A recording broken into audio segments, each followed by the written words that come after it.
Spring onion always నా favourite. కాకపోతే ఇది వాష్ చేసుకొని పెద్ద బౌల్ వేసి వాష్ చేసుకొని టైం పడుతుంది, మట్టి ఎక్కువ ఉంటుంది దీంట్లో.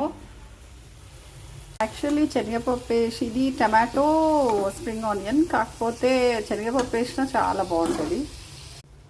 ఉల్లిపరక, టమాటా, salt, rock salt,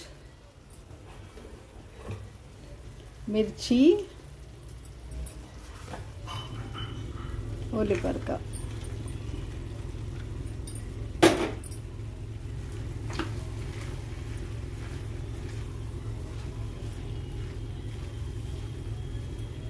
my tasty healthy vegetable.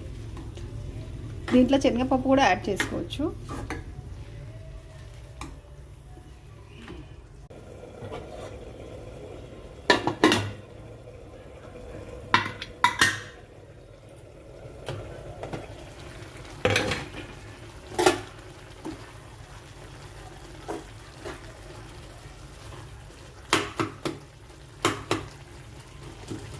అలా ఆనియన్స్ కాకుండా విడిగా 2-3 ఆనియన్స్ వేయాలి. అల్లిగడ్డ, ఉప్పు, పసుపు, కారం, అంతే. Yummy spring onion vegetable ready. Thank you all for watching. ఇది చపాతీస్కి బాగుంటుంది మోస్ట్లీ.